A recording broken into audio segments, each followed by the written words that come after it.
In the last section, we finally integrated a simple animation to our app. We learned how to communicate data from child components to parent components, and using that communication, we implemented a simple transition, which is whenever we start typing, the header contracts, and whenever we clear our text input, it expands again. So in this video, we are finally going to implement and integrate the startup name suggestion library, which we installed in the first video, and we are going to display it as those result cards. I'm super excited for it, and I hope that you are excited for it as well. After this video, we will be done with our app, and then in the next video, we are going to deploy our application to a URL. So let's get started. So let me close the unused elements and unused tabs in my VS Code, and as always, let me create a new component for, let's say, my results container,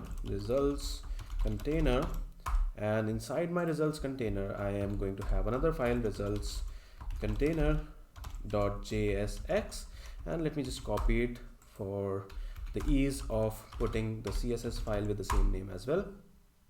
Inside my results container, I am just going to have it a functional component again, and I'm going to name it as result container. Inside this, for now, let's return a simple, let's say, div having a p. These are the results, as simple as that. Cool. And don't forget to export default the results container, and now we can call it from our app component.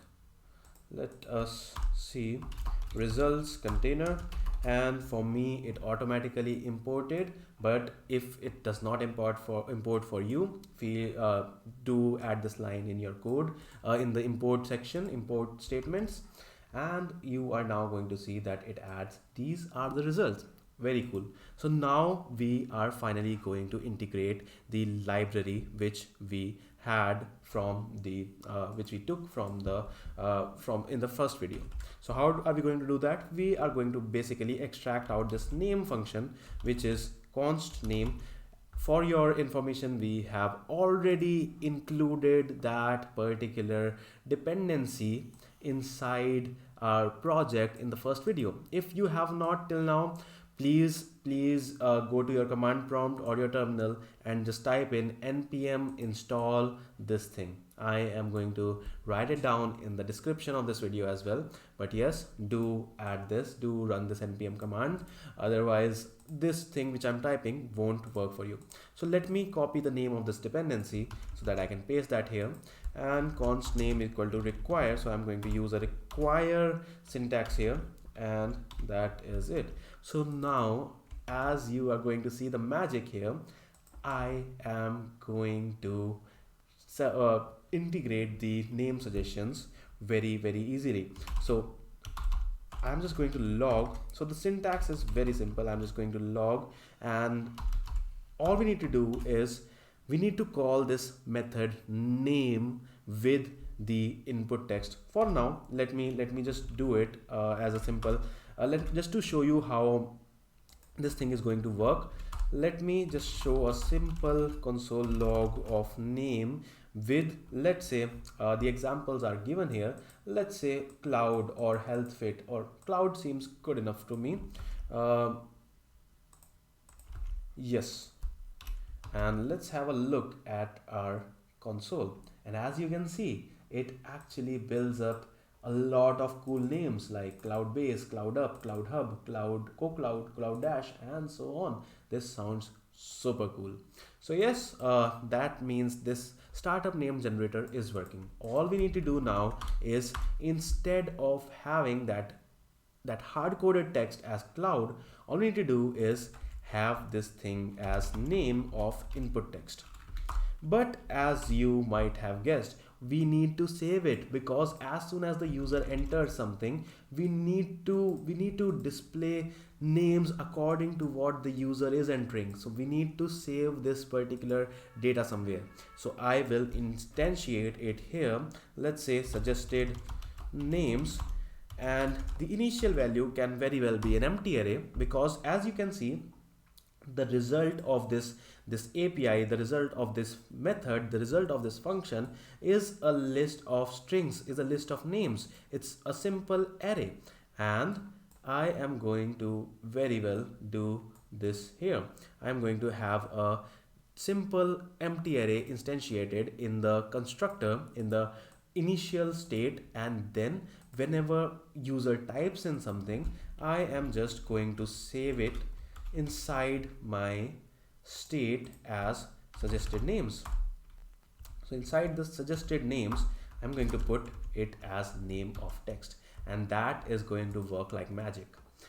Just to show you that it works, I am going to pass it down the suggested name to my result container.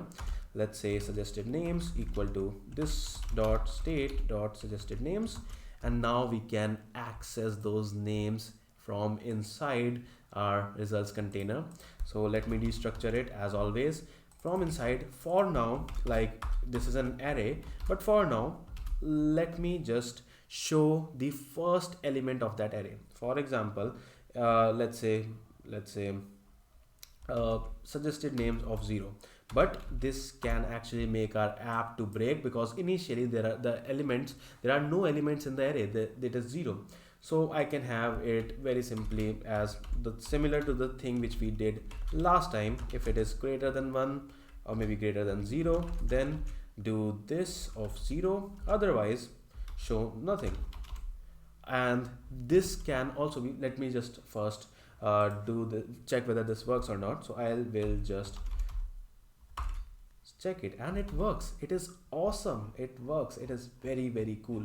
So yes, let us just first remove these unnecessary console logs. We don't have any here, so yeah, that seems cool. So inside our results container, a little bit more refactor. We, instead of passing this ternary, we can have it as a simple ampersand, logical and. Basically in JavaScript, whenever we write something like this, it executes it like this. First of all, it will check this expression. If this is true, then it will go to the second expression and execute that. If that is false, then it won't go to the second expression, and that will work. Let us refresh our page and see whether it works. I'm going to type code, and then it does suggest me. So now we have actually integrated our startup name generator library with our app. All we need to do now is to show all the results, and that too properly. So let us divide it into two sections. Firstly, we need to display all the names instead of just first name, and secondly, we need to display them properly, not just some simple texts. So first of all, let's figure out a way to do the first problem. Let's figure out a way to solve the first problem. So I am going to use this ES6 helper method, which is called map.map, array.map. Basically what an array.map does is it returns it takes in the list of elements and returns a modified list of elements. So what I'm going to do is I'm going to take this list of strings, which is suggested names, and return the list of JSX elements. That seems quite good. So let's name it as const, let's say suggested name JSX or something like that. For now it seems cool, so I'm going to do suggested names dot map, and inside that it is going to iterate over each element, and I'm going to name it like this. Suggested names is just a naming convention. So this is in plural and this is in singular because it is going to map over each suggested name. It is going to map over each and every name or element of that particular array. So yes, inside this I need to return my modified array. It could be anything. It could be let's say suggested name into 2 or something like that. So that is the proper functionality of map. Now what I need to return is a list of JSX elements. What I'm going to do here is I am just going to type in, let's say P and then suggested name. Sounds good enough. And then I am going to use the suggested name JSX instead of only the first element here, which is going to make my thing work. So what I'm going to do is again a curly braces because we are using a variable. So yes, that should work. And let me just refresh the app and let me see code. So yes, that works. So we have solved the first problem. The second problem is very simple. We just need to have a proper what do we call it, style for this thing. So all I'm going to do is for each result, as we can see in the final deployed version, let's type in code, we have a separate container, we have a separate card for each of them. So I'm going to make a separate component for each of them. You must have noticed this in the component diagram as well. In the component diagram I used to name it name card. So I'm going to create a new component with the name as name card. So yes, let's firstly add some stylings in our results container.css. So for that I am going to add some CSS class in my this div, and I'm going to call this as, let's say, results container. That seems very good, results container. And for the results container, again I'm going to use flexbox. If you want me to have a separate tutorial on flexbox, do let me know in the comment section. If a lot of people demand for it, I will definitely plan one on it. We don't specifically need to have a flex direction as row because by default it is row, but I'm going to have a justify content as center. That seems good. And a flex wrap. Don't worry if you don't understand it, it's some simple CSS and some padding as well. Some padding to be 20 pixel and on top and bottom and 40 pixel on left and right. That seems pretty cool. So now you are going to see the magic once I import inside my results container. I'm just going to copy and paste it. Writing it is it's seeming a lot of big task. So yeah, let us just do one thing, and this should actually this should have worked. Okay, it did not work because there was a spelling mistake in the container. So now it works. It actually makes it in the center. So cool, that seems pretty cool. But you can see one warning inside the console. This warning says that each child in the list should have a unique key prop. So this is basically whenever we map over a list of JSX and we return a list of JSX inside our component, we need to have a proper identifier for each element for the React to do its stuff. So that is added as a key prop inside this. So key should be unique, but we know that these names are unique. So we can have the suggested name itself as the key, and that should remove this error. And now we have everything without any errors. And this works awesome. Let's say hello, and P cannot appear as a descendant of P. So yeah, we don't actually need to have it as a P here. Now this should remove each and every error that we are having here, and yes, it did. That is it. Now one final thing very quickly, let's do it in the last 2 or 3 minutes very quickly. Let's just do one thing. Let's create a separate component for the name cards, as I told you just right now, as name card. Let me copy and paste this. I'm going to do very fast, so follow along with me super quickly so that we don't have to waste much time in it. Namecard.css, inside namecard.jsx I'm going to call the import statement, and then I'm going to add this functional component called namecard, and inside the props I am going to extract a suggested name. This is very simple. It is doing nothing. It is just returning a sort of the whole idea is to return a p tag or anything with basically what do we call it, a sort of, let's say, the suggested name. So I'm going to have a div. As always, I always have a container div to keep things consistent, and inside that div I am going to have my class name as result name link. How does that seem? Result name maybe result name link or result name card. That seems pretty cool. Let's close the double bracket and let's have another p with the class name of finally result name, result hyphen name, and then inside that let's show our suggested name, and let's close it. And don't forget to export default name card and let us use it inside our inside our results container. So instead of returning this p, what I'm going to do is I am just going to have a name card returned instead. And don't forget, the name card expects a suggested name prop, so I'm just going to pass on the suggested name, and it should actually, instead of, so this is nothing, this is absolutely the same thing. Here we were returning a p tag, instead of p we are returning a div p. Basically we are returning a name card which is a div p. So yes, again we need to pass on the key prop as well. The key can be suggested name, and that should remove all the warnings that we are getting.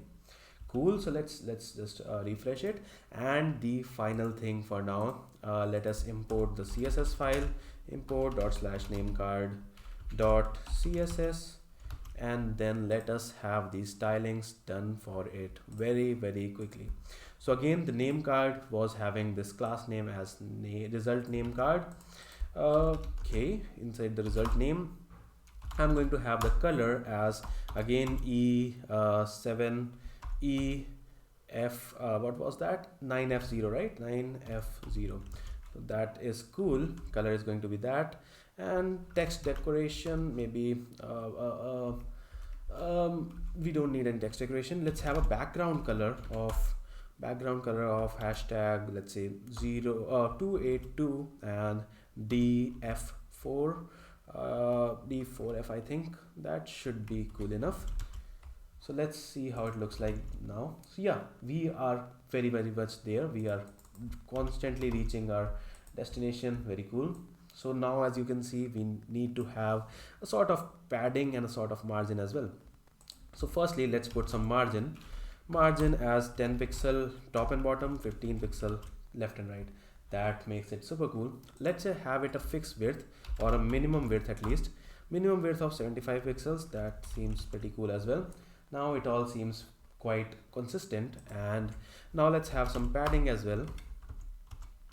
Padding as, how about 10 pixel top and bottom and 20 pixel left and right. That seems quite cool. Awesome. That's really awesome. And let's have a border radius of 10 pixels, and then gain a box shadow. How about 0 pixel and 5 pixel, the same thing that we have had in the other thing, with an RGBA of this time with a value of 0.1. Very quickly we are doing this, and again we need to add some transition whenever we hover on it. So we need to change our let's say the background. So let us quickly add the transition to be of background, and let's have it as 0.35 seconds. Yeah, that seems quite good enough to me, and yeah, that seems actually good. And let's have a transition controller which is on hover, not horizontal, on hover, as let's set the background as, how about background color as 4A5079. That seems cool. So as you can see, let us change the box shadow as well very quickly. Box shadow on hover is going to be 0.05 pixel, but the RGBA value would be 0.2 this time. How about, yeah, that seems quite good now. That looks very good. So yes, that is more or less it. And the result name, let's remove the margin of the result name, the p tag, which is result hyphen name, and I'm going to put the margin as 0, and the font weight as, let's say, 100. Now it is exactly what we were trying to build. And just one last thing very quickly. So yes, we are going to wrap this inside an A, which is a sort of link. So all we need to do is have a href where I am going to tell you this link, which is type it carefully with me, which is const nameCheapUrl. So basically this is the URL which is actually gets called whenever we press on our button. So this is namecheap.com/registration/results/domain and the name of this. So I am going to quickly I'm going to copy and paste this. So I will put this in the description, so you don't have to type it yourself, and you can also copy and paste. But in the href, what I'm going to do is I am going to again add a template string where I am going to type in the nameCheapUrl, and then without any space, don't forget, without any space, I am going to write in the name of the suggested card, the suggested name, and that is more or less it. Just one last change, we need to have the text decoration. Let's name that as the name card, the href as, let's put a class name of, let's say card link. That seems good enough. And inside the name card, inside the card link, let's have a text decoration as none. This should fix it, and whenever we click on it, it takes us to the Namecheap. And very well, this seems pretty cool to me. All of the work has been done. Just one last thing is remaining. So it seems that I have closed the localhost. Let me open it once again. So just one last thing is remaining. Whenever I type in these codes, you can see that whenever I type in these keywords, you can see that it is left aligned. All we need to do is make it centered. So we can do that very simply using text align as well. But since we are using flexbox everywhere, let us keep it consistent and keep it display as flex and justify content as center. That is going to align everything. So now we are done with our application, and in the next video, finally, I am going to tell you how can you deploy your application to your domain. That's it. See you in the next video.